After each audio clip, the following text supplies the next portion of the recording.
Well, ladies and gentlemen, it's not too surprising, but it looks like it's finally happening. The United States will be fully embracing nuclear energy under Donald Trump, and also the initiatives that Biden and his administration have pushed. You can see these two articles we're going to be talking about.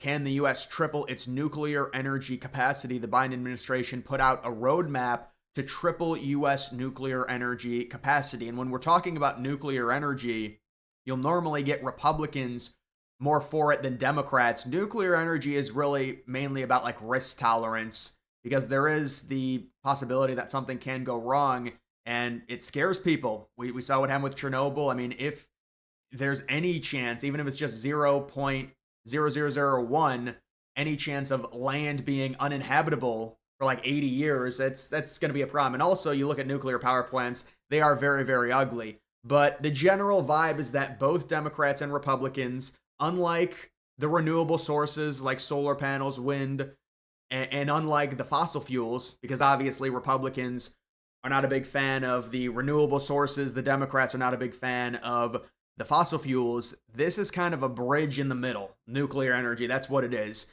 And so it wouldn't surprise me, especially with what Biden is doing, because the Democrats were normally the ones against nuclear, and you had the Republicans kind of embracing it more. It's kind of like the thing in the middle that might help the United States go full nuclear.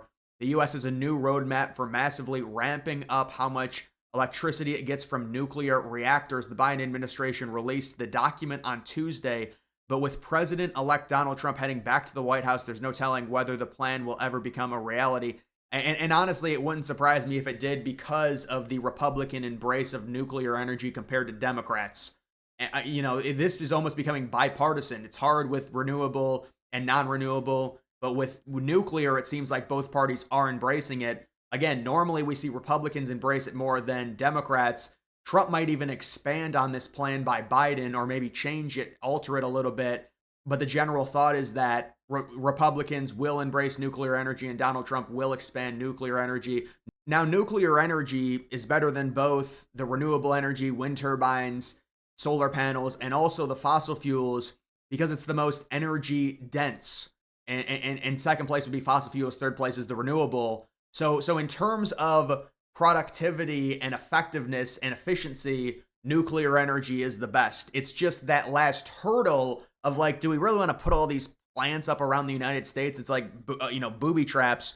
But you would think with where we're at in terms of our technology, we've advanced to the point where we've made a potential nuclear disaster, hopefully almost like a 0% chance. Although it's I don't think it's ever going to be a full 0% chance. But you bring it down to a point where you feel very, very safe, fully embracing nuclear energy. That's really the only thing people would be against is because it's a lot better for the environment than fossil fuels. I'll tell you that. It's not nearly as good as like a solar panels or wind turbines, but it's way more effective than both solar panels and wind turbines because of the energy density. Now, you also do have, there is still big environmental concerns about mining uranium.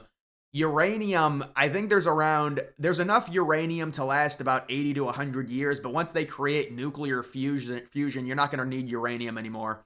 But they do need to mine uranium for the nuclear power plants.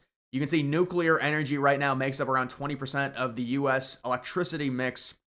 That's roughly the same amount of electricity the U.S. gets from renewables like wind and solar. The rest, 60%, of electricity from the United States comes from fossil fuels. In the United States, undoubtedly, this is just what's going to happen based on the limited supply. We'll be kind of weaning off of the fossil fuels. Obviously, at this point, based off of what happened with Donald Trump against Kamala Harris, or just you can say whatever, Republicans versus Democrats, Republicans clearly won. You look at the fracking issue, right? People do not want to give that up. And so we're not going to go off of fossil fuels, but it is going to be something to where you mix in other, and they've already started doing it. They've introduced nuclear, they've introduced wind and solar, but I do think mainly the United States will be embracing nuclear because it's the bridge in between both fossil fuels and both fossil fuels and renewable energy. It's that bridge in between. And then this is an Axios article. White House plan would provide huge boost for nuclear energy. This doesn't surprise me, but you can see here at the bottom, the new plants that they want to build would not be the large nuclear stations that we see. Like, for example, it wouldn't be something like this, but they're building apparently smaller modulars, or I guess large modulars and micro reactors. So you don't want to look at those massive, ugly nuclear power plants. And when it comes to this, you can see the goals for nuclear expansion contained in the framework are to deploy 15 gigawatts of nuclear by 2035, operating or under construction, and 15 gigawatts per year after that by 2040. So whether or not something like this happens with Trump, normally he wants to do his own thing. So who knows if this will actually happen. But again, the Republicans seem to embrace nuclear more than the Democrats. So if the Democrats are laying out a plan, you would think that that would be very bullish news when it comes to the future of nuclear energy in the United States. And then you also do have this that I found. I might do a separate video on this. You've got J.B. Pritzker, the governor of Illinois. We'll see what happens. I thought Eric Adams said something where it kind of seemed like Eric Adams was ready to deport the immigrants because they've really had issues there. But you're going to get this. You're going to get the fighting from the governors, the liberal governors, blue states in general, about the deportations and the illegal immigrants and things like that. I mean, this is just what the people voted for. We voted for deportations. We want the illegals out of the country. And that's really what's going to happen. And you're going to get all this lawfare where it's like, you can't do this. We're not allowing it. Many of these liberal governors get on power trips. But at the end of the day, Trump won the popular vote. Trump has a lot of power right now. The people spoke, and they want these people gone out of our country.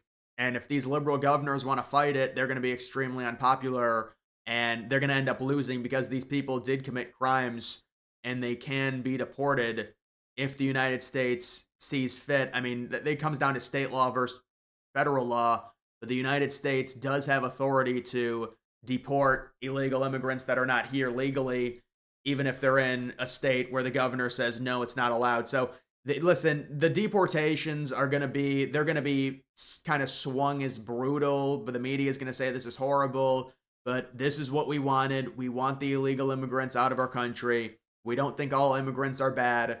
Immigrants can be an asset to the United States, but we're tired of living like this. We're tired of dealing with, and it's all incentive based too for Democrats. You make these illegal immigrants legal, and they're going to vote Democrat 75% of the time if they end up voting.